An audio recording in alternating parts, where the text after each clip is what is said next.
Billionaire CEO walked in with his fiancée, then froze seeing his ex receive a graduation degree holding their son. The auditorium was packed, hundreds of families clutching flowers and phones, waiting for names to be called. And somewhere in the third row of the donor section, a man in a $12,000 suit stopped breathing.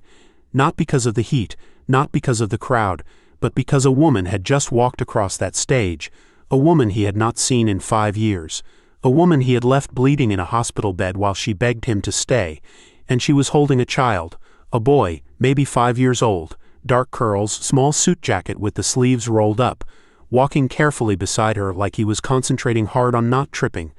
The boy looked up at the lights, squinted, and in that moment his face caught the glow from above.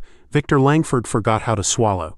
That face, that jaw, that furrow between the eyebrows. He was looking at himself, 25 years ago, rendered in darker skin and sharper cheekbones. His son was walking across a graduation stage holding the hand of the woman Victor had destroyed. And the whole auditorium was applauding like this was beautiful, like this was triumph. It was, just not for him. Beside him, Camille shifted in her seat. His fiancée, 8 weeks until the wedding. She checked her phone for the 3rd time that hour, oblivious to the fact that Victor's entire world had just collapsed in public, silently, and without a single person noticing. Lillian Hensworth, Bachelor of Public Health, magna cum laude. The dean's voice echoed through the speakers like a verdict. She walked with her chin up. No jewelry, no flash, just quiet dignity wrapped in a standard black gown that she wore like armor. She accepted her diploma with one hand and never let go of the boy with the other. Then she looked out at the audience, not searching, just scanning, and for one fraction of a second her eyes passed over the donor section.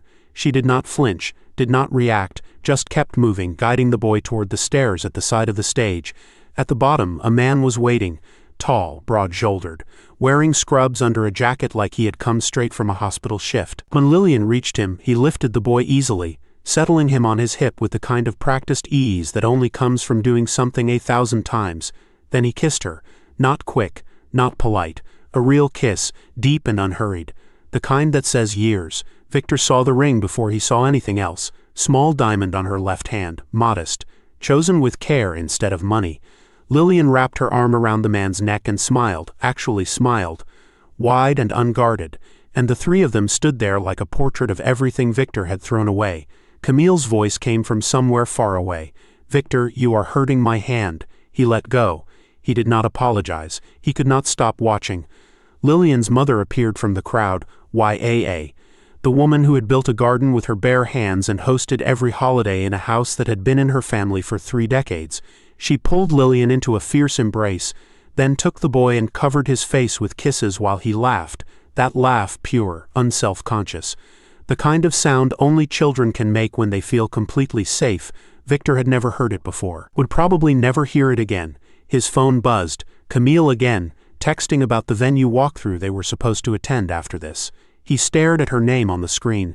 Then he typed 3 words, "Cancel it." The ceremony ended. Families spilled out onto the lawn with flowers and cameras and plans for dinner. Victor stayed in his seat long after the last name was called. His legs would not work. His chest felt like someone had filled it with concrete. Camille had stopped asking questions 20 minutes ago. She sat beside him with her arms crossed, radiating the kind of cold fury that came from being ignored in public. He would deal with that later, or never. He could not bring himself to care. "What are you looking at?" Her voice was sharp, impatient. "Nothing. You have been staring at that exit for half an hour." "I said it is nothing." She stood up, gathered her purse, smoothed her dress with the practiced efficiency of someone who had learned to make exits look graceful. "I am going home. When you decide to act like a functioning adult, call me." She walked away. Victor did not watch her leave. He was still staring at the door Lillian had walked through 40 minutes ago. Somewhere out there, his son was being buckled into a car seat by a man who had earned the right to do it. His son was probably asking what they were having for dinner. His son was living a whole life that Victor knew nothing about. And Victor was sitting in an empty auditorium, surrounded by abandoned programs and wilted flowers, understanding for the first time that some doors do not open twice. He finally stood when the cleaning crew arrived, walked out into the spring evening on legs that felt borrowed. The sun was setting over the campus, painting everything gold and amber, and families were still gathered on the lawn taking photographs. Victor found a bench behind the building where no one would see him. He sat down heavily, expensive suit wrinkling against stone, and pressed his palms into his eyes until he saw stars. When had he become this person? He knew the exact moment, could trace the trajectory of his cowardice back to a single night, a single hospital room, a single choice that had detonated his entire existence. Lillian had called him from the emergency room 5 years ago, her voice small and terrified in a way he had never heard before. "Victor, please come. Something is wrong. I am scared. The doctors say I might lose the baby." He had driven to Sacred Heart Hospital in a daze, found her in a curtained bay with an IV in her arm and her face gray with fear. The nurse had been clinical. Severe cramping, bleeding, high-risk situation. They would monitor overnight. And Victor had sat in that plastic chair beside her bed while machines beeped and medical staff came and went with sympathetic expressions. He had looked at Lillian, really looked at her, and seen his entire future collapsing. His parents, his inheritance, the partnership at his father's firm, everything he had worked toward dissolving because of one night, one mistake, one complication he had never planned for. "I cannot do this." The words had come out before he could stop them. Lillian had turned to him, eyes huge in her pale face, IV tubing trailing from her arm. "What? This is too much. I need time to think. I am not ready for this. Victor, I am scared. Please do not leave me here alone." But he had stood up from that chair while she begged him to stay, walked out of that emergency room while nurses stared, driven home to his apartment and turned off his phone, told himself he just needed space, just needed hours to process everything. The hours became days. Her calls went to voicemail, her texts piled up unread. His parents invited him to dinner and he went. Sat there eating expensive food while Lillian lay alone in a hospital bed carrying his child. When his mother asked if he was seeing anyone seriously, he said no. When he finally returned to Sacred Heart 3 days later, the nurse told him Lillian had been discharged. Her mother had taken her home. When Victor tried calling, her number was blocked. He went to her apartment and found it empty. A rent sign in the window. YAA refused to tell him where they had gone. Eventually, Victor stopped trying, convinced himself it was for the best, told himself the pregnancy had probably ended anyway, and Lillian just needed time to heal. He went back to work, accepted the partnership, made his parents proud. And the whole time his son had been growing inside her, being born, learning to walk and talk, living a whole life Victor knew nothing about. Now that child was calling another man father, and Lillian was marrying someone who deserved her. Victor's phone rang, his father's name on the screen. He declined the call. Then he sat on that bench until the sun went down completely, until the campus was dark and empty, until there was nothing left to do but go home to an apartment that had never felt emptier. 3 days later, Victor sat in his office at 2 in the morning reading a file that was systematically dismantling everything he thought he knew about the woman he had abandoned. Raymond Asari, private investigator, discreet and thorough, the kind of man who found things people buried and presented them without commentary. The report was 52 pages. Victor started reading. Subject: Lillian Hensworth.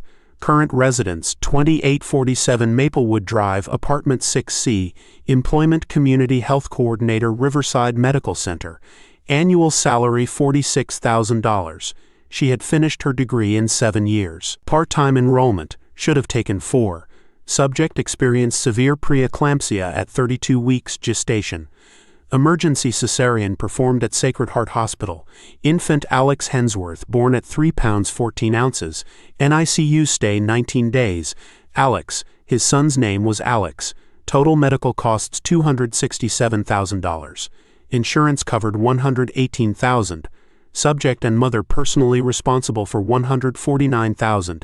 Victor's hands started shaking.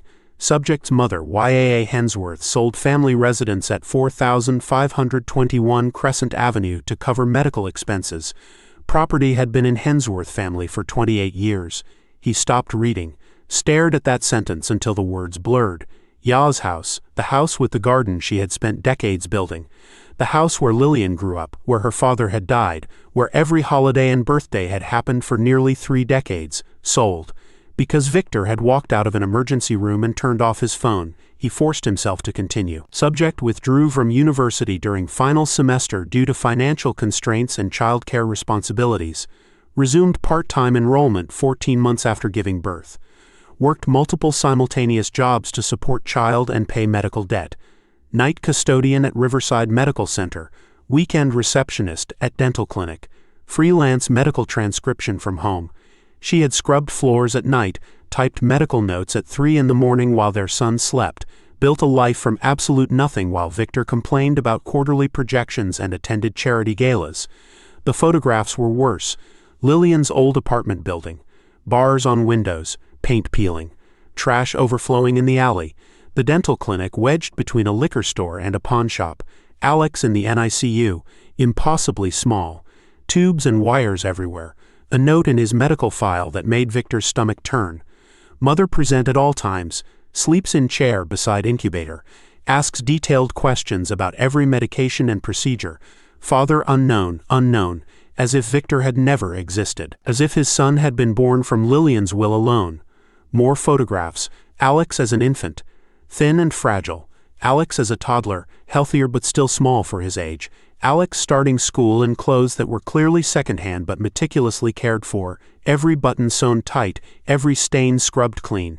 Then the man appeared, Kwame Mensah, age 33, pediatric nurse at Riverside Medical Center, former military, honorably discharged after 6 years of service, no criminal record, no debt, excellent credit. Volunteers teaching first aid to underprivileged youth, has been in relationship with subject for approximately 3 years. 3 years. He had been in Alex's life longer than Victor had been in Lillian's. The photographs showed Kwame at Alex's soccer games. Kwame helping with homework. Kwame teaching the boy to ride a bike, running alongside with patient encouragement while Alex wobbled and laughed. Everything Victor should have been. The final page. Subject and Kwame Mensah became engaged 4 months ago. Wedding planned for October. Subject's mother enthusiastic about union. Alex Hensworth calls Kwame Mensah dad. Subject appears happy and stable. No indication she has any interest in biological father of child. Victor closed his laptop, made it to the bathroom just in time. When there was nothing left in his stomach, he sat on the cold tile floor and stared at nothing. His reflection in the mirror looked like a stranger, expensive suit rumpled, eyes hollow. The face of a man who had finally seen the wreckage he had created. $267,000 in medical bills. A house sold. A woman scrubbing toilets at 8 months pregnant. A child fighting for his life in a plastic box while his mother slept in a chair because there was no one else. And Victor had been building an empire, making his parents proud, pretending none of this existed. He stayed on that bathroom floor until the sun came up. Then he sat down at his desk and did something he should have done 5 years ago. He started writing a letter. It took him 6 hours, draft after draft, each one sounding more pathetic than the last. How did you apologize for destroying someone's life? How did you fit years of cowardice into words that did not sound hollow? Finally, he just wrote the truth. Lillian, I saw you at graduation. I saw Alex. I know I have no right to contact you after what I did. I know I lost any claim when I walked out of that hospital room 5 years ago. But I need you to know that I understand now. I hired someone to find out what happened after I left. I have spent days reading about every sacrifice you made, every obstacle you overcame, every way my cowardice nearly destroyed you. I am not asking for forgiveness. I do not deserve it. I am not asking to be part of your life. You built something beautiful without me. I just need you to know that I am sorry, that abandoning you is the worst thing I have ever done. That I will carry this weight until I die. If you are willing to meet with me even for 5 minutes, I would be grateful beyond words. If not, I will respect your decision and never contact you again. Victor, he read it 3 times, hated how inadequate every word sounded, then sealed it in an envelope before he could change his mind. He drove to Maplewood Drive at 4 in the morning, found her building, walked up to the mailboxes in the dim yellow light of the lobby. His hands shook so badly he nearly dropped the envelope. He stood there for a long moment, staring at her name written on the box. Lillian Hensworth, apartment 6C. Then he slid the letter through the slot, heard it land softly inside, and drove home to wait for judgment. 4 days passed like slow torture. Victor could not eat, could not sleep, could not focus on anything except his phone, waiting for her name to appear, waiting for acknowledgement or condemnation or anything except this suffocating silence. Camille had stopped calling after the 2nd day. Her engagement ring arrived by courier on the 3rd, tucked inside a box with no note. Victor put it in a drawer and forgot about it immediately. His father showed up at his penthouse on the 4th day. "What is wrong with you?" His voice echoed through the marble foyer. "Vanessa's family is threatening lawsuit. The board voted to suspend you pending psychological evaluation. You are destroying everything I built." Victor looked up from where he sat on his couch, still wearing clothes from 2 days ago, unshaven, hollow.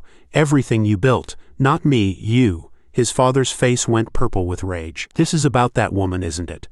The one who got pregnant and tried to trap you. I told you walking away was the smart choice. Her name is Lillian, and she never tried to trap anyone. She got pregnant and I abandoned her in a hospital room while she was bleeding and terrified. That is the truth you never wanted to hear. I saved you from making the biggest mistake of your life. No, you helped me make the biggest mistake of my life. And I hate you for it almost as much as I hate myself." His father stared at him like he was a stranger. "You need help. I need you to leave." After his father left, Victor sat in silence until his phone finally rang with an unknown number. He answered before the second ring. "Hello." Silence, then a woman's voice, hard and cold as winter. "This is Yaa Hensworth." Victor's heart stopped. "Do not speak, just listen." He obeyed. "My daughter received your letter. She cried for 2 hours after reading it. 2 hours. Do you understand what that means? You hurt her again. Even your apology hurt her."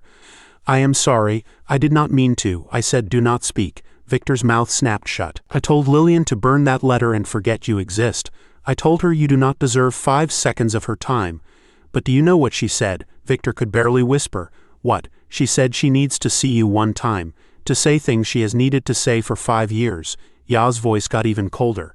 "So against my better judgment I am calling to tell you where and when. But hear me clearly, Victor Langford.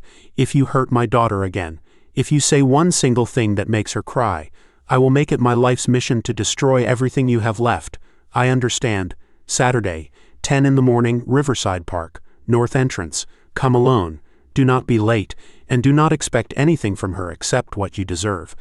The line went dead. Victor sat motionless, Ya's words echoing in empty rooms. Lillian had cried for 2 hours. His letter, his attempt to express remorse, had only caused more damage. Of course it had. Everything he touched turned to ash. But she had agreed to see him. Saturday arrived with agonizing slowness. Victor wore jeans and a simple shirt, nothing expensive or showy. He drove to Riverside Park 30 minutes early and waited near the north entrance with his stomach in knots. At exactly 10 he saw her. Lillian walked up the path alone. Simple sundress, hair pulled back, no jewelry except a watch, no engagement ring. She must have left it home deliberately. Her face was composed, but her eyes were hard as stone. Years of pain compressed into that single expression. Victor stood, legs unsteady. "Lillian." She stopped about 10 feet away, maintaining distance like he was contaminated. "I am only here because I need you to hear certain things. After today I never want to see you again." "Agreed." She took a breath. Her hands clenched at her sides so tight her knuckles went white. "When you left me in that hospital I thought I was going to die. Not from the pregnancy complications. From the pain of realizing that the man I loved valued his comfort more than my life. Do you understand that? I was bleeding and terrified and I begged you to stay. And you walked out anyway." Victor nodded. He could not speak. "The doctor stabilized me. I went home with my mother. The pregnancy continued somehow despite everything. I finished that semester in a daze, barely functional, just trying to survive each day without falling apart." Her voice remained steady, controlled, but Victor could hear the rage beneath it. "Then I started showing. People asked about the father. I told them you had left. The judgment was immediate. Suddenly I was that girl, the stupid one who got knocked up and abandoned, the one who should have known better. Lillian, I did not give you permission to speak." Victor closed his mouth. "I had to drop out of school because I could not afford tuition and childcare. My mother sold her house to pay for my medical bills. The house my father built for her before he died. 30 years of memories. Sold. Because I needed emergency surgery and the insurance would not cover everything." Each word landed like a physical blow. "I got a job cleaning offices at night, 8 months pregnant, scrubbing toilets in corporate buildings while you slept in your expensive bed. My mother got work as a home health aide even though her arthritis was so bad she could barely hold a glass. We did whatever we had to do to survive what you did to us." Tears streamed down Victor's face now, but he made no sound. "Alex was born 6 weeks early. 4 pounds. He could fit in my mother's hands. They did not know if his lungs would work properly, if he would be able to eat on his own. I sat beside his incubator for 19 days wondering if my son would survive, wondering if God was punishing me for trusting you. Victor's chest felt like it was caving in. But he survived, and I decided that day that I would give him the best life possible no matter what it took, that he would never feel abandoned, never wonder if he was wanted. So I worked 3 jobs. I went back to school part-time. I did everything humanly possible to build a stable life for him while you built your empire and pretended we did not exist. She paused, her chest rising and falling with controlled breaths. Then I met Kwame. Victor flinched at the name. He was Alex's nurse when Alex got pneumonia and had to be hospitalized again. The medical bill for that nearly destroyed us. Kwame noticed I was sleeping in a chair beside Alex's bed. Noticed I had not eaten in days. He brought me food from the cafeteria, explained every medication in language I could understand. He was kind when I had forgotten what kindness looked like. Her voice softened almost imperceptibly. We started talking, then dating. He met Alex and did not run away screaming at the responsibility. He showed up for soccer games and school plays. He helped with homework. He was there when Alex had nightmares. He earned the right to be called father through years of consistent presence. She stared at Victor. Do you understand? He earned it.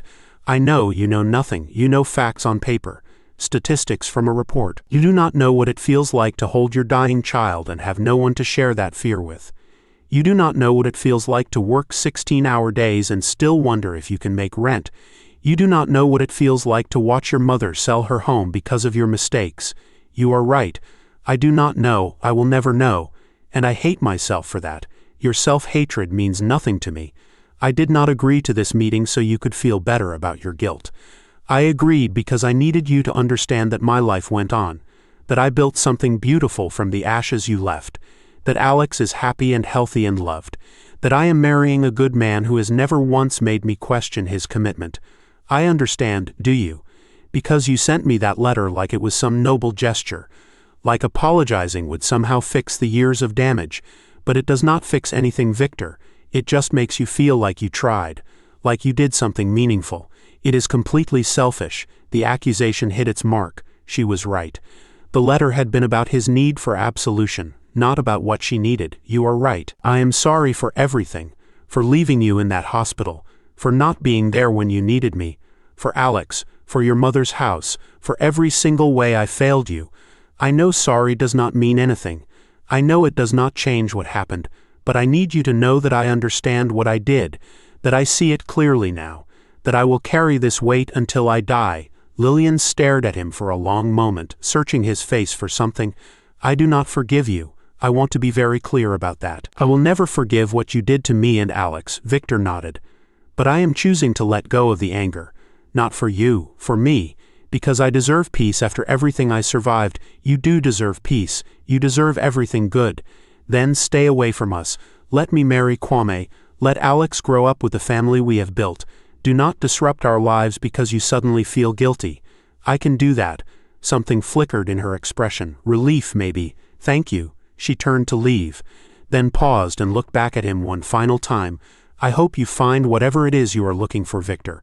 But you will not find it with us. We are done.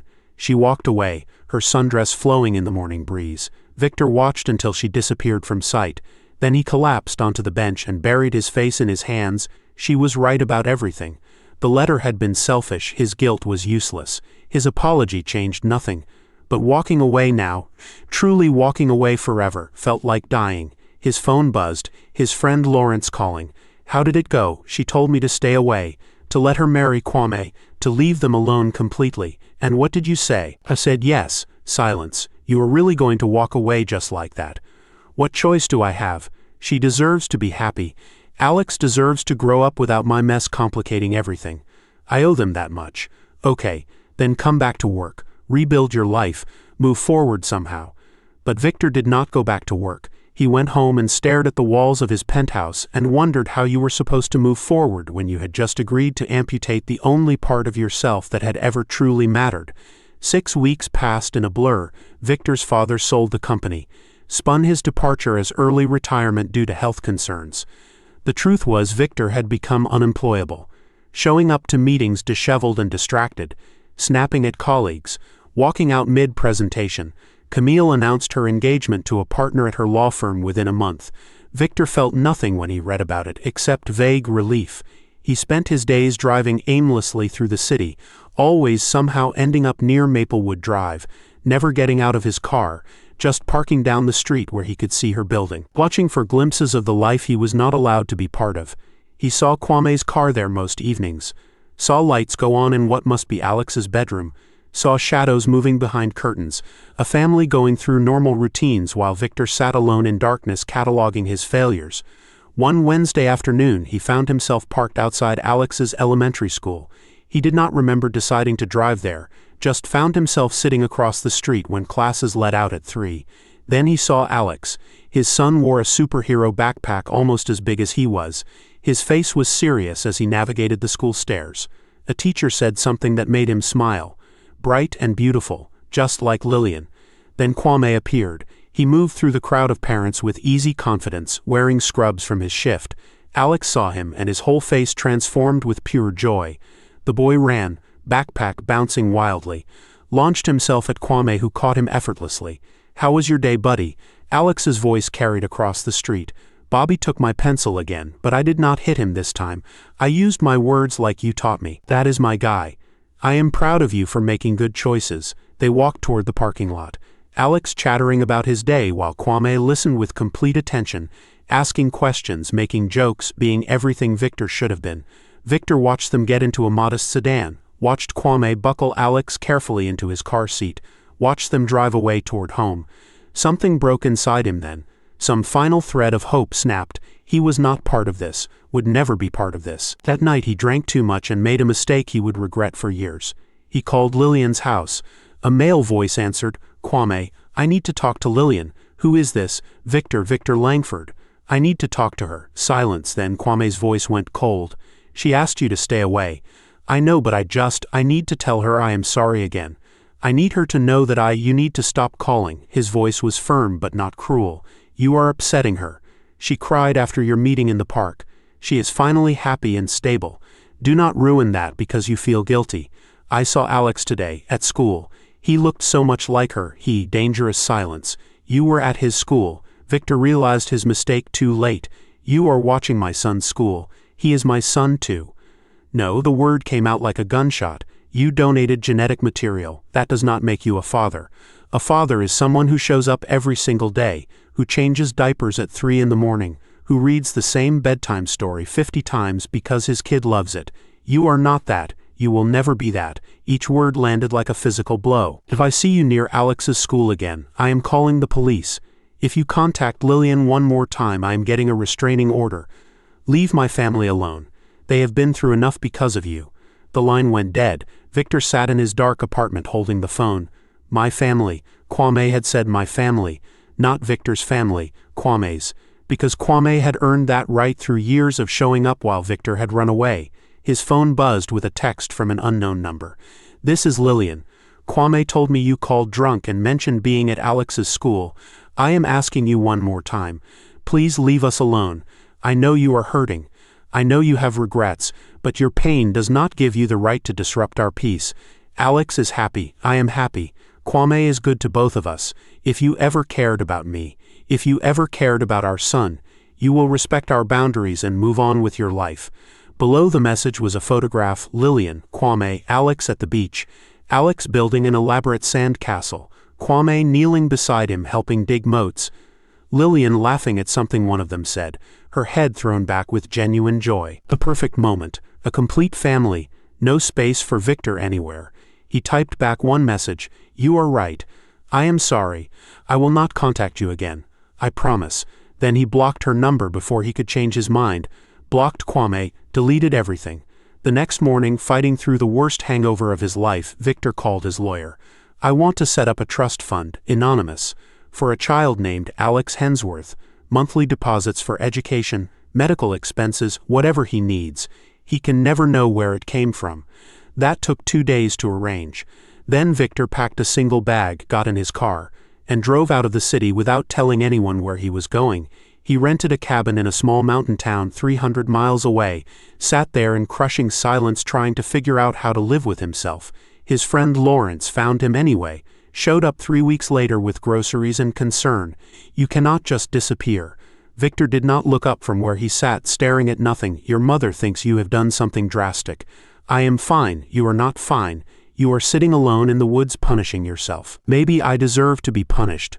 Lawrence sat down across from him, voice gentler now. "What you did was terrible, probably unforgivable. But destroying yourself now does not help anyone. Not Lillian, not Alex, not even you. Then what am I supposed to do? Tell me how I am supposed to wake up every morning knowing my son is out there calling someone else father, and that is the right thing, that him not knowing me is what is best for him. You accept it. You accept that you cannot fix this, that some mistakes are permanent, and then you find a way to live anyway. To be better than you were." Victor looked at his friend. "I do not know how to do that. No one does at first, but you figure it out anyway, because the alternative is giving up completely." They sat in silence for a while. Then Lawrence said quietly, "I have a connection at a nonprofit that works with homeless families. They need someone to run their grant writing program. The pay is terrible, but the work is meaningful." Victor considered this, helping other families since he had destroyed his own. "Okay, I will do it." It took another 2 weeks before Victor felt ready to return to the city. He found a modest apartment in a neighborhood he had never lived in before, started the nonprofit job, threw himself into work with intensity that bordered on obsessive, managing programs for homeless youth, writing grants, organizing resources, working until he was too exhausted to think about anything except sleep. Months passed. He kept his promise, did not drive past Lillian's house, did not look them up, did not break his word again. The anonymous trust fund deposited money monthly. That was his only connection to Alex's life. It should have been enough, but every night Victor lay awake in his empty apartment wondering if this was what the rest of his life looked like. Then 6 months later his phone rang at midnight, Ya's name on the screen. Victor answered with shaking hands. "Alex is sick," 3 words, and Victor's whole world tilted. He has been in the hospital for 4 days. They could not figure out what was wrong. High fever that would not break, trouble breathing. Finally they diagnosed it, a rare blood disorder. He needs a bone marrow transplant.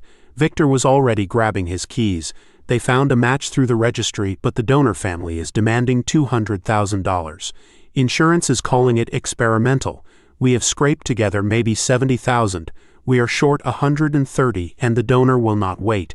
Give me the hospital administrator's contact information. I will wire the money today." "Victor, wait. Lillian does not know I am calling you. She would be furious. I do not care what she thinks of me. My son needs a transplant and I have the money. I am coming. If you do this, there is no staying anonymous anymore. She will know you paid. Good. Let her know. As long as Alex gets what he needs, I do not care about anything else." Silence on the line. Then YAA said quietly, "You have changed." "No, I just finally understand what matters." Sacred Heart Hospital, Pediatric ICU, room 412. Victor hung up and called his bank while driving 20 miles over the speed limit. "Wire $150,000 to Sacred Heart Hospital immediately. Mark it for Alex Hensworth's medical expenses. I want confirmation within the hour." Sacred Heart looked exactly the same as it had 5 years ago. Same automatic doors, same antiseptic smell, same oppressive feeling that lives hung in balance here. Victor found room 412 and stopped outside the door. Through the small window he could see Lillian sitting beside a hospital bed. Alex lay there looking impossibly small, oxygen tubes in his nose, IV lines snaking from his thin arms, monitors beeping. Lillian held his hand and talked to him quietly, her face drawn with exhaustion and fear. Kwame stood on the other side, his hand on her shoulder, both focused entirely on the child between them. Victor raised his hand to knock. The door opened. YAA stood there. "Let him in." Kwame's expression went from exhausted to furious. "Geneva, what the hell? I called him. Alex needs that transplant. Victor has the money. Let him in." Kwame's jaw clenched, but he stepped aside. Victor entered. His entire world narrowed to that small figure in the bed.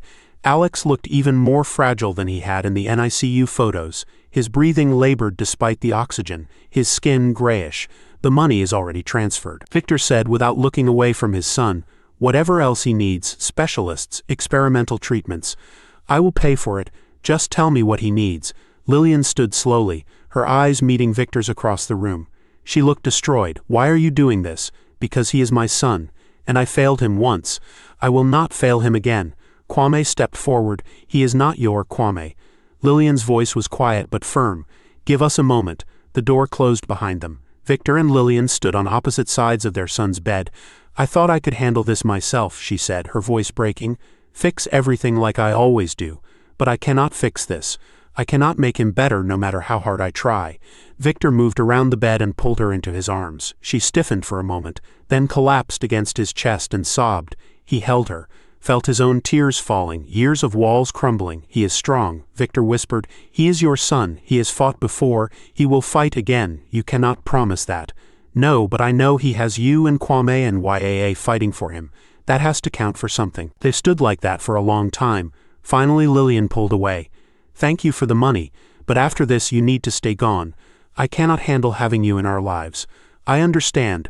Victor looked down at Alex one more time, bent and kissed the top of his head, breathing in the smell of hospital soap and sickness. "Fight," he whispered against his son's hair. "Please fight." Then he walked out. Kwame was waiting in the hallway. "The money is in the hospital account. Do whatever you need to do for Alex. I am leaving now." He started to walk past, but Kwame's voice stopped him. "Why?" Victor turned back. "Why pay for this? You could have stayed gone. Let us struggle. Why come back now?" Victor met his eyes. "Because no matter what role I have in Alex's life, he deserves every chance to survive. And if I can give him that chance, I will. Every single time." Something shifted in Kwame's expression, not forgiveness, just recognition. "If he makes it through this, it will be because of you. I hate that it is true, but it is." Victor nodded once, then walked away while his son fought for his life in a hospital bed 200 miles, might as well have been 200,000 from where Victor belonged. Alex survived the transplant.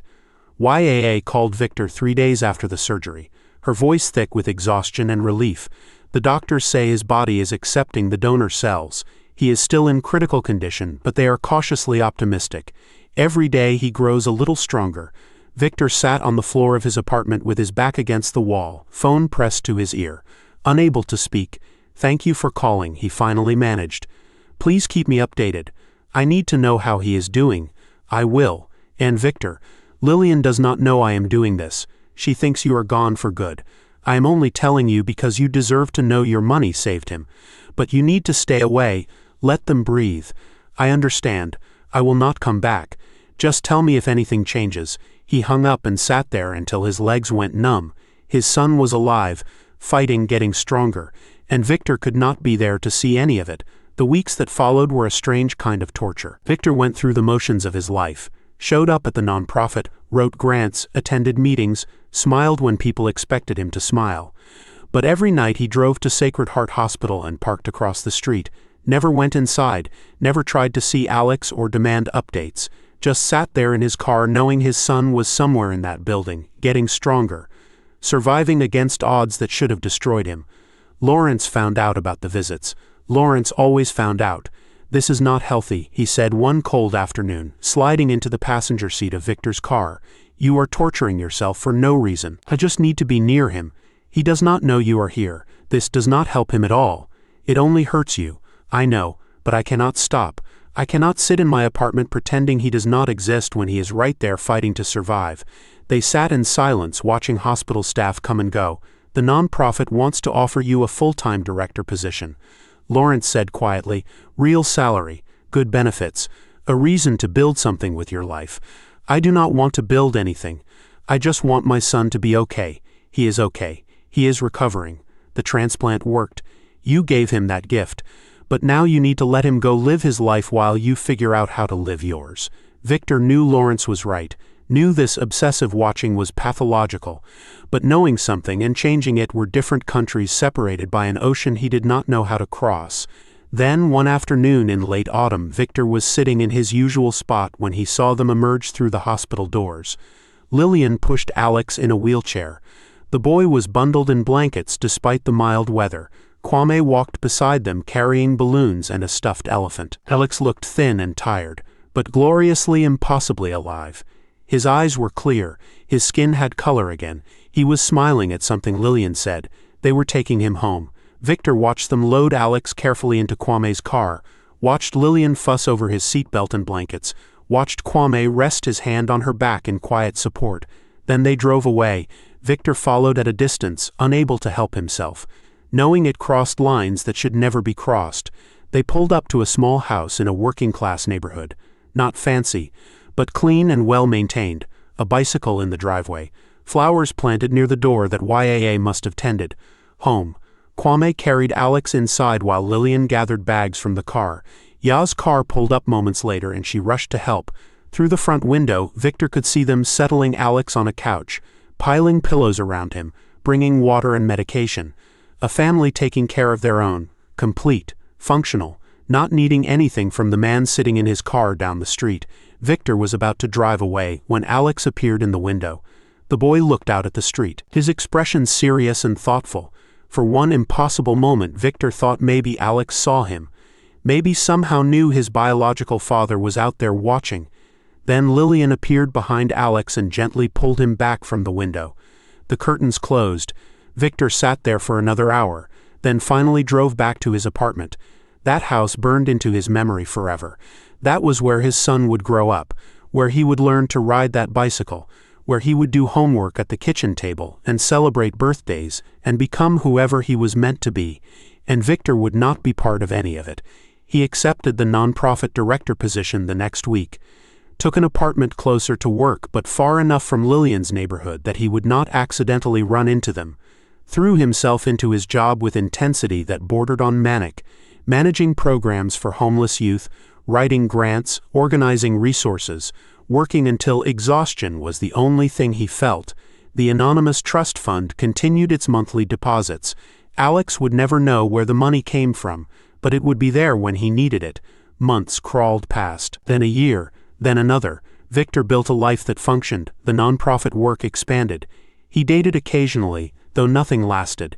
He volunteered at a children's hospital on weekends, reading to kids in the oncology ward. He thought about Alex every day but stopped the obsessive drive-bys, stopped torturing himself with what he could not have. Some wounds do not heal. You just learn to walk with them. Then a letter arrived that changed everything. Victor almost missed it among the bills and junk mail, but there was his name in careful, wobbly handwriting. The return address was Lillian's house. His hands shook as he opened it. "Dear Victor, my name is Alex. My mom says you are my biological father. I did not know about you until last week. I asked why my birth certificate has a different last name than my dad. She told me the whole story. About how you and her were together when she got pregnant. About how you left. About how you paid for my transplant when I was sick. I have been thinking about this a lot. My dad Kwame said I should do whatever feels right. He knows he is my real dad, but he said it is okay if I am curious about where I came from. So I guess I am curious. I do not understand why you left. Mom says you were scared. I am 6 and even I know that is a bad reason to leave someone. But you also saved my life. The doctor said I would have died without the transplant. Would you want to meet me? Not to be my dad or anything. Kwame is my dad, but maybe just talk. I have questions. Do I look like you?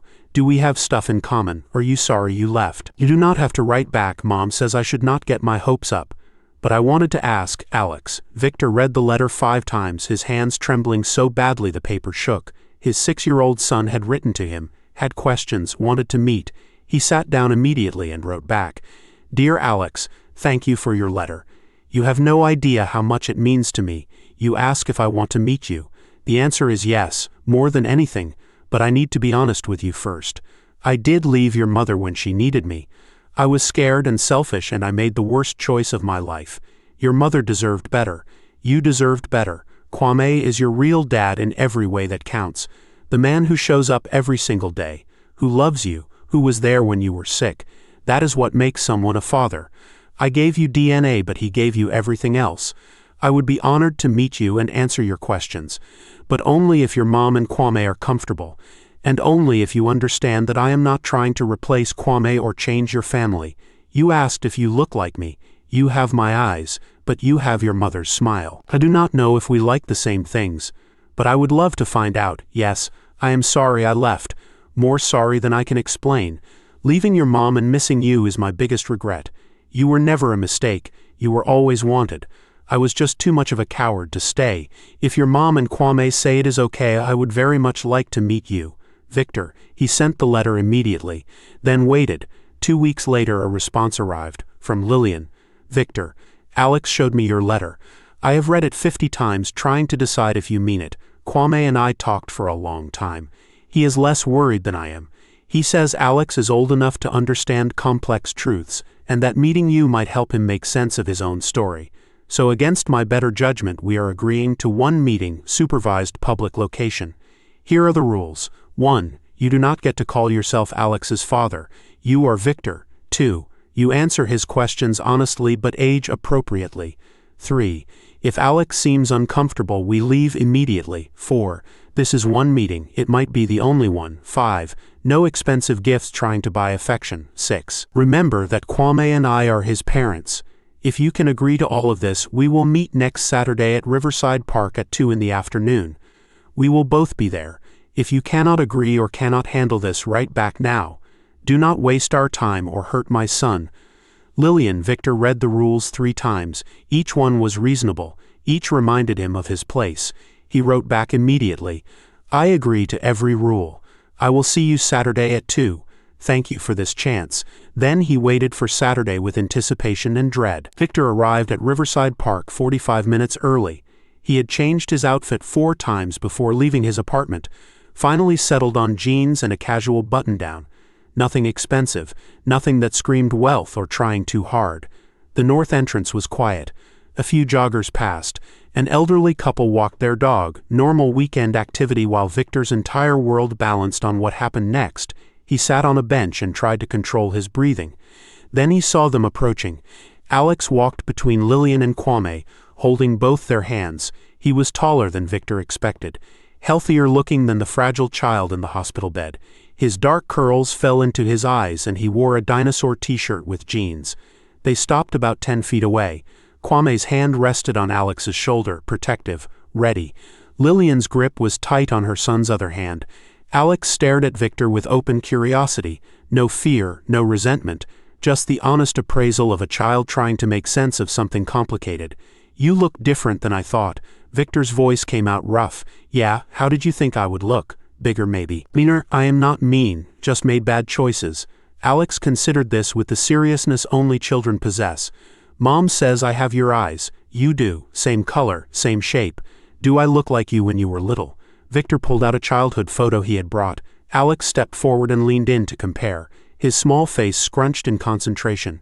We kind of do look the same. That is weird. Genetics are pretty cool. Alex looked up, his eyes meeting Victor's directly. Why did you leave my mom? The question cut through everything. No preamble, no softening, just the brutal honesty of a 6-year-old who wanted answers. Victor glanced at Lillian. She nodded once, permission to tell the truth. He crouched down to Alex's level. I was scared. Your mom was pregnant and I knew my own life would change. I was not brave enough to face that. So I ran away. It was the worst thing I ever did. I hurt your mom and I miss knowing you. That was mean. Yes, it was. Alex processed this, his small face working through thoughts too big for his years. But you paid for my transplant. I did. Because even though I was not there before, I could not let you be sick when I had money that could help. You deserve to live. Alex nodded slowly. My dad says people make mistakes but they can try to do better. Is that what you did? I am trying. But trying does not erase mistakes. Your mom and Kwame were there for you every single day. I just showed up once with money. Money is important though. Mom cried about it when I was sick. Lillian made a small sound. Kwame's hand tightened on her shoulder. Your mom is very strong, Victor said carefully. She kept you safe even when things were really hard. That is real love, showing up every day, like my dad does, exactly like Kwame does. Alex glanced back at Kwame, who smiled and nodded encouragingly. Can I ask you something else? Anything. Do you wish you could be my dad, my real dad? Victor's chest cracked open. He looked at this beautiful boy, his son, the child he had abandoned and then helped save, and knew he could lie, could say the thing that might make Alex like him more. But Alex deserved honesty. Part of me wishes I could have been, Victor said carefully. But that is just my guilt talking. Not what is best for you. Kwame is your real dad. He earned that through years of showing up. I do not wish I could replace him. I just wish I had been brave enough to be there from the start. Alex seemed to consider this for a long moment, then nodded. Okay, he turned to Lillian. I am ready to go now, just like that, meeting over. Alex had asked his questions, gotten his answers, processed what he needed to process. But before leaving, Alex walked back to Victor, stood there for a moment like he was deciding something, then hugged him, quick, awkward, small arms wrapping around Victor's neck for just a few seconds. Thanks for today. Maybe we can do this again sometime. Not a lot, but sometimes. Victor's voice would not work. He nodded, held Alex gently for that brief moment. I would like that. Alex pulled away and ran back to his parents, took both their hands again. Kwame glanced back at Victor. Something complicated in his expression. Not quite approval, but maybe acknowledgement. Then they walked away. Alex chattering about something as they went, Kwame listening, Lillian stealing one last look over her shoulder before they disappeared around the bend. Victor stayed on that bench for a long time. He had met his son, answered hard questions honestly, held him for 3 seconds. It was more than he deserved, and somehow it was everything. Lillian called him that evening. Alex has not stopped talking about you since we got home. Victor's hand tightened on the phone. Is that good or bad? I do not know yet. She paused. He wants to see you again. He told us in the car. What do you want? Silence stretched between them. Years of damage and betrayal and complicated history. I want what is best for my son, finally she said. Kwame thinks meeting you helps Alex understand his own story. I am still scared you will hurt him. I will not, you cannot promise that. Your track record is terrible. She was right. He had no defense. What do you want me to do? Show up? Every time Alex wants to see you, you show up. You do not cancel. You do not disappear.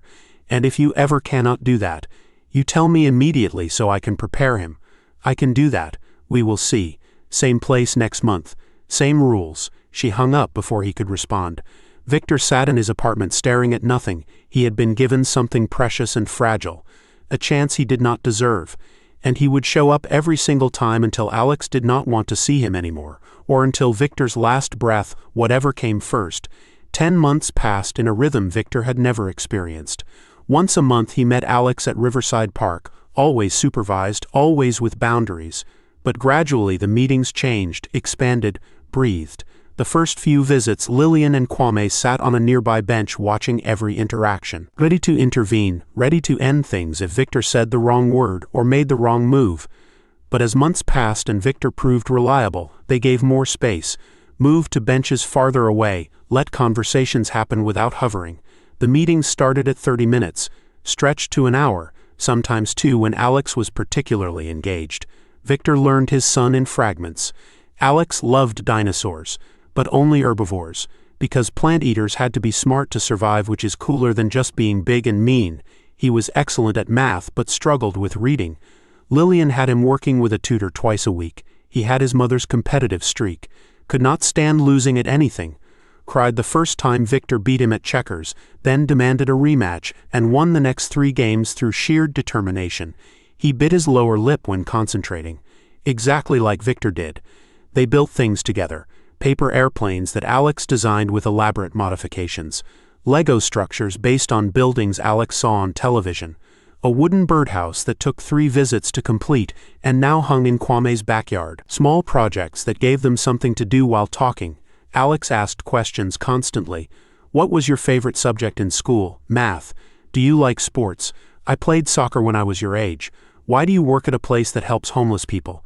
Because I want to help families who are struggling. Did you have a dog growing up? No, but I always wanted one. What is your favorite food? Jollof rice, same as yours. That made Alex grin. The shared preference somehow validating. Some questions were harder. Do you think about me every single day? Do you wish things were different? More than you can imagine. Are you lonely? Sometimes. But seeing you helps. One afternoon in month 8, Alex brought a school project to show Victor. I made a family tree, he said proudly, unfolding a large piece of construction paper covered in photographs and careful handwriting. 2 branches at the top. One had Lillian's name with her parents and grandparents extending upward. The other had Victor's name with a photograph Alex must have printed from the internet. Below both branches was Alex's name, his school picture in the center. But there was also a decorated box off to the side, Kwame's photograph inside it, and a note in Alex's careful handwriting. Dad, not biological but real.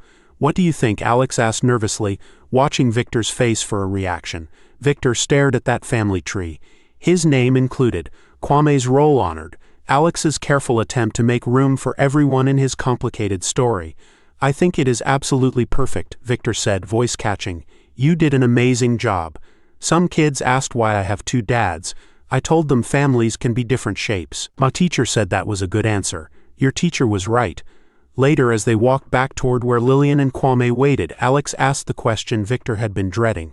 "If you could go back, would you stay? Would you not leave?" Victor stopped walking, looked down at his son, this beautiful, curious child who deserved nothing but honesty. "Yes, if I could go back I would never have left. I would have been there when you were born. I would have done everything differently." Alex nodded slowly, processing. "Okay, that is what I wanted to know." Before Victor could respond, Alex spotted Kwame and ran toward him. "Dad, we saw a huge bird by the pond. I think it was a heron." Kwame caught him easily, lifting him up. "What color was it?" "Gray and blue. It had really long legs." Victor watched them walk away, Alex chattering excitedly, while Kwame listened with complete attention. Lillian falling into step beside them, laughing at something Alex said, a family whole and functional and happy, not his family, but one he had helped keep alive. That would have to be enough. Month 10 brought an unexpected development. Victor arrived at the park at his usual time to find Lillian waiting alone. His stomach dropped. "Where is Alex?" "At home, with Kwame. I wanted to talk to you first." He sat down on the bench across from her, heart pounding. Lillian looked older than she had 2 years ago. Tired lines around her eyes, gray beginning to show at her temples, the weight of everything she had carried still visible in the set of her shoulders. "Kwame and I have been talking. About you." Victor waited, not daring to hope. "You have shown up every single month. You have never canceled, never been late. You answer hard questions honestly. You respect our boundaries. I said I would. A lot of people say things." She looked at him directly.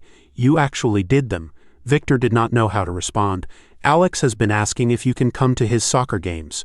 Not instead of Kwame, just also there in the stands, watching." Victor's breath caught. "Kwame is okay with this," she continued. "He says you have earned some trust, that Alex benefits from knowing you, and there is no reason to keep everything so restricted.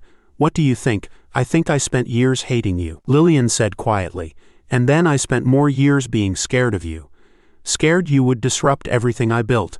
Scared you would hurt Alex the way you hurt me." She paused, looked out at the park where other families were enjoying the afternoon. "But you are not the same person who walked out of that hospital room. I do not know who that person was anymore. I am not sure you know either, but the person you are now shows up, keeps promises, puts Alex first instead of himself." Victor felt something loosen in his chest, something he had been holding so tight for so long he had forgotten it was there. "His next game is Saturday, 2 o'clock, Riverside Elementary Field. You can sit in the stands with the other parents. Kwame will be there too, and me. Thank you. Do not thank me yet." She stood. "This is a trial. One wrong move. One time you make Alex feel bad or confused or caught between us. And we go back to monthly park meetings. Understood. Completely understood. Saturday, 2 o'clock, do not be late." She walked away. Same way she always did, without looking back. But something had shifted. Some wall had cracked. Not fallen, but cracked. And through that crack, a sliver of light. Saturday arrived with the kind of nervous energy Victor had not felt since his first meeting with Alex. He arrived at the soccer field 30 minutes early. Found a spot in the metal bleachers away from the other parents. Did not want to presume. Did not want to insert himself where he might not be welcome. Kwame arrived 20 minutes later with Alex in his soccer uniform. The boy ran onto the field to join his teammates for warm-up while Kwame headed toward the stands. He spotted Victor, walked over, sat down beside him. Neither spoke for a moment. "He has been talking about you coming all week," Kwame finally said, excited. "I appreciate you letting me be here." Kwame turned to look at him directly. "I am going to be honest with you. I did not want this. For a long time I did not want you anywhere near my family.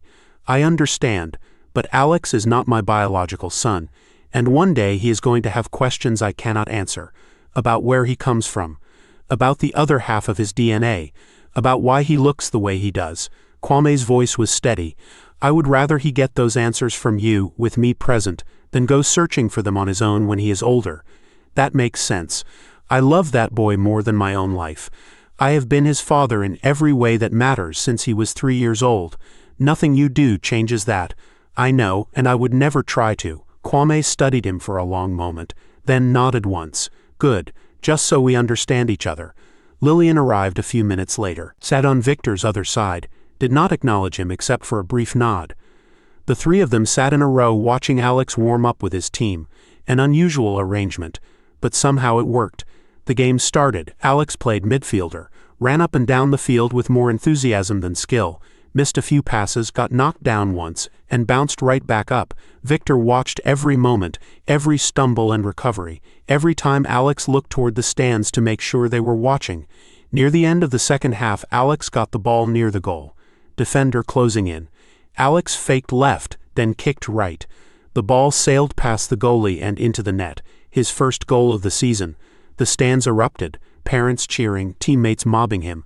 Alex looked up at the bleachers, found his mother first, then Kwame, then Victor, and waved at all three of them, grinning so wide his face could barely contain it. Victor felt something shift in his chest, click into place like a bone finally healing. After the game, Alex ran over to where they stood at the edge of the field. "Did you see my goal? Did you see it?" "We all saw it," Lillian laughed, pulling him into a hug. "You were amazing. Dad, did you see the fake?" "I practiced that all week. I saw it." Kwame lifted him up, spinning him around. "You fooled that defender completely." When Kwame put him down, Alex turned to Victor, suddenly shy in a way he had not been before. "Did you see?" Victor crouched down to his level. "I saw everything. That fake was incredible. You have real talent." Alex beamed, then threw his arms around Victor's neck. "Thanks for coming." Victor held him, breathed in the smell of grass and sweat and childhood. "I would not have missed it for anything." That night, Victor sat alone in his apartment staring at the ceiling. He had watched his son score a goal, had been there in the stands like a normal parent, had been included in the celebration afterward, even if just on the edges. It was not redemption. He would never be redeemed. But it was something, a foothold, a place to stand. His phone buzzed, a text from Lillian. Alex asked if you can come to his next game too. Victor typed back immediately, "I will be there." A pause, then her response, "Good." Just one word, but it carried weight. The next year unfolded in a series of small moments that accumulated into something Victor had stopped believing was possible. Soccer games every Saturday during the season, Victor in the stands, always on time, always watching, always present. School events when Alex asked for him specifically. The winter concert where Alex played the recorder badly but enthusiastically. The science fair where Alex's volcano actually worked on the third try. Parent-teacher conferences that Lillian allowed him to attend as long as he zagged quietly and let her and Kwame ask the questions. Monthly dinners at Lillian's house. Awkward at first. Victor sitting stiffly at the table while Alex chattered and Kwame passed dishes and Lillian watched him with wary eyes. But gradually the stiffness faded, conversations became easier, laughter came more naturally. Victor learned Kwame's history, the military service that had shaped him, the nursing career he had built afterward, the way he had met Lillian in the hospital when Alex was sick and recognized something in her that needed protecting. He learned Ya's story too, how she had raised Lillian alone after her husband died, how she had sold her house without hesitation to save her grandson, how she had worked through pain and exhaustion because that was what mothers did. He learned the rhythms of their household, Alex's bedtime routine, the way Lillian always checked the locks twice before going to sleep, Kwame's habit of cooking elaborate breakfasts on Sunday mornings.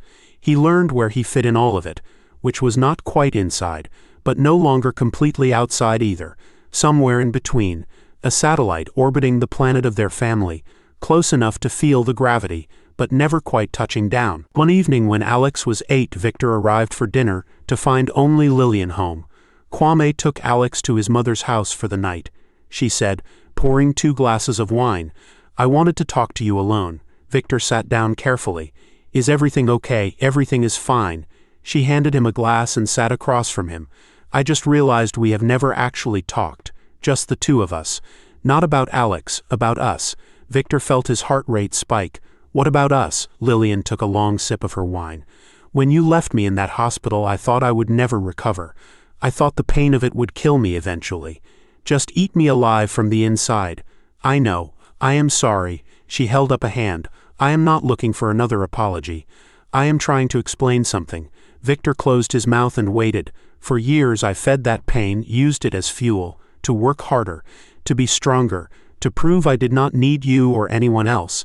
And it worked for a while. I built a life, raised Alex, found Kwame. She paused, staring into her wine.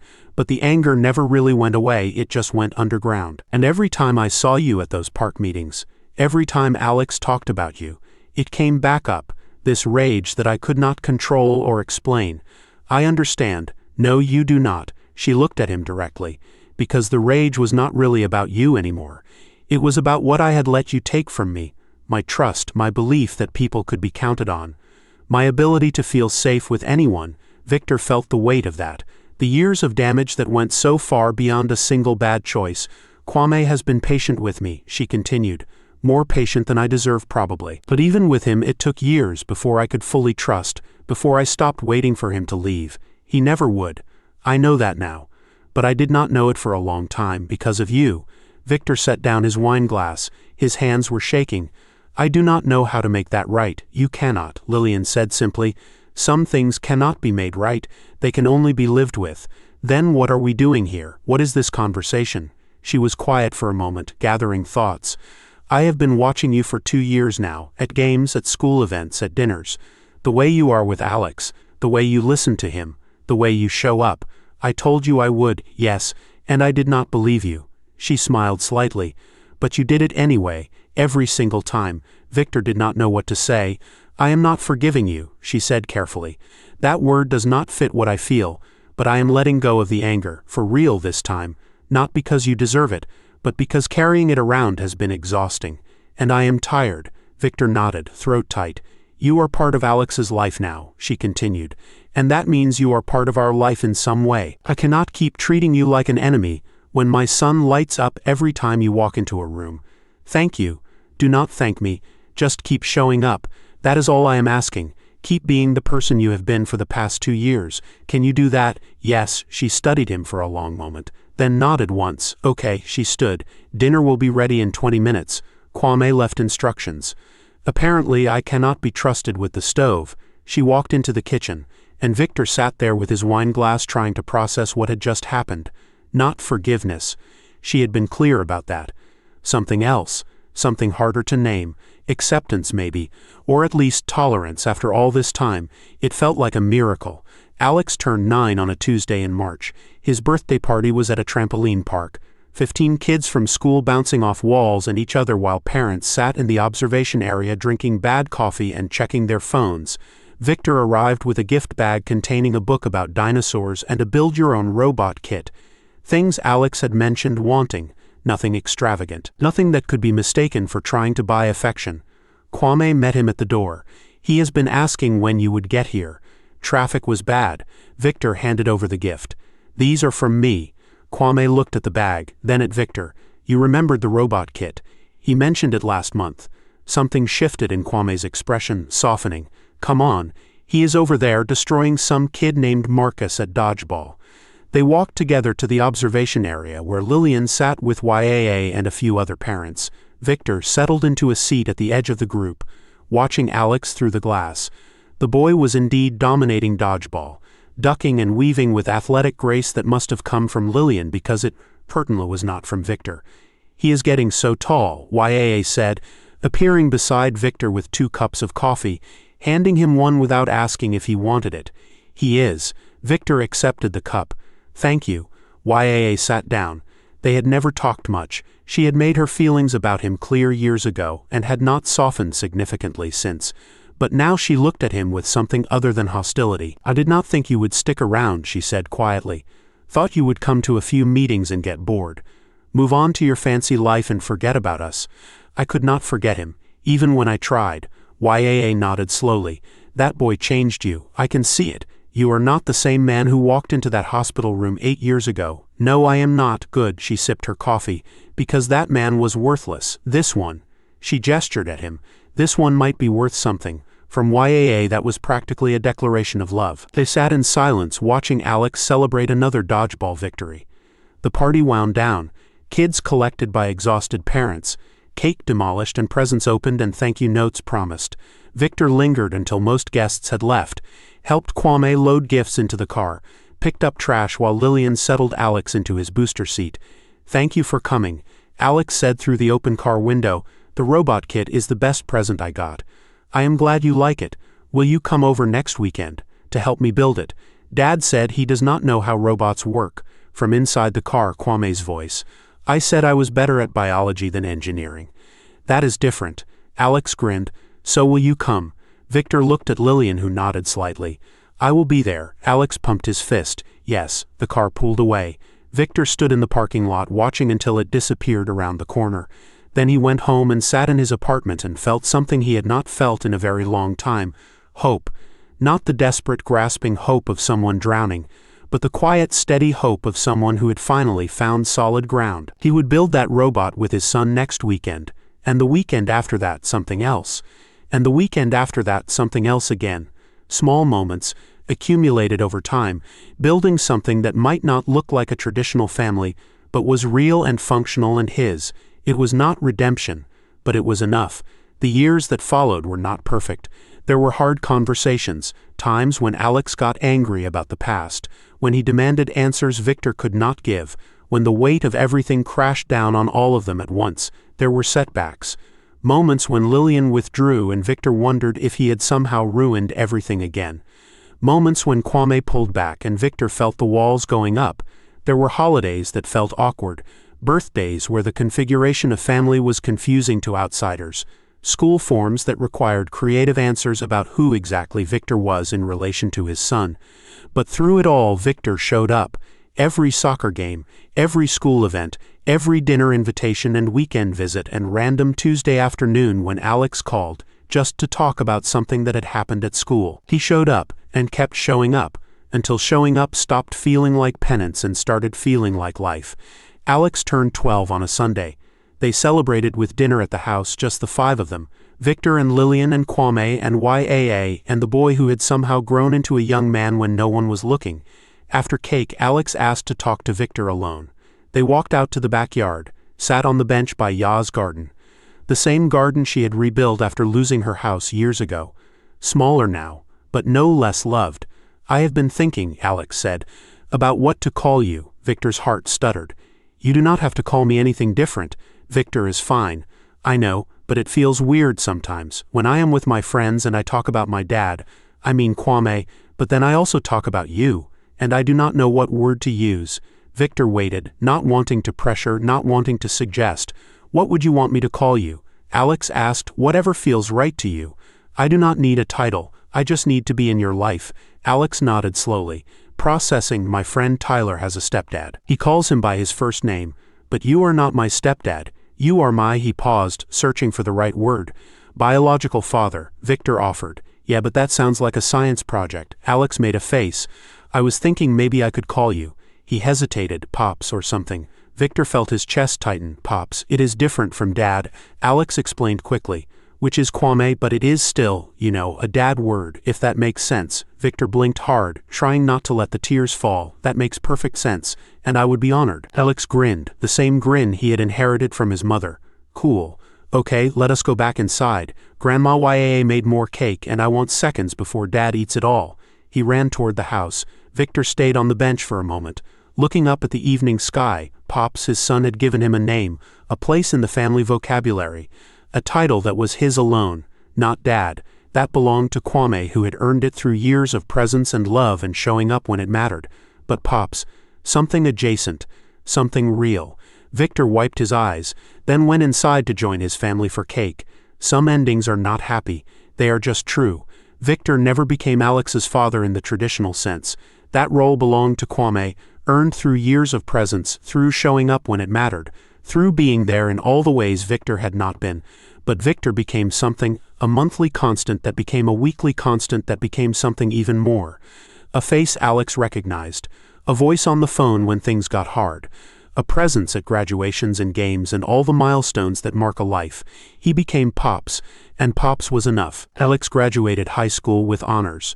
Victor sat in the audience between YAA and Lawrence, watching his son walk across that stage, remembering another graduation years ago, another walk across another stage.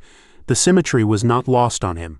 Alex went to college, called home every Sunday, called Victor on Wednesdays just because, came home for holidays and summer breaks and random weekends when he missed his family, all of his family, including the man who had once walked away from everything. Victor retired from the nonprofit at 62, moved to a smaller apartment closer to Lillian and Kwame, close enough to come for dinner, close enough to help when help was needed. He never remarried, never had other children. The family he had was enough, more than he deserved. On his 65th birthday, Alex took him to dinner, just the two of them. They sat at a corner table in a quiet restaurant, eating good food, talking about nothing important. Then Alex said, "I have been thinking about writing something, about our family." Victor set down his fork. "What kind of something, I do not know yet. A story, maybe. About how complicated families can be. About how someone can mess up really badly and still find a way to be part of things." Victor was quiet for a moment. "You would tell the truth. About what I did, all of it." Alex nodded. "The bad stuff and the good stuff, how you left, how you came back, how you kept showing up until showing up was just what you did. People might judge me, people might understand," Alex said, "that people can change, that families do not have to look one certain way to work, that redemption is not a single moment, it is 1,000 small moments over years and years." Victor looked at his son, this young man who had somehow found a way to carry all the complication of his origins without being crushed by it. "If you want to tell that story," Victor said slowly, "then tell it, all of it, the truth." Alex smiled. The same smile his mother had, the same one that had broken Victor's heart at a graduation ceremony decades ago. "I was hoping you would say that." Victor reached across the table, squeezed his son's hand. "Whatever you write," he said, "whatever story you tell, I want you to know that I am proud of you. More proud than I know how to say." Alex squeezed back. "I know, Pops. I have always known." They finished dinner. Victor paid the check. They walked out into the evening air, and Victor realized that this was it. This was the ending he had been moving toward for decades without knowing it. Not redemption.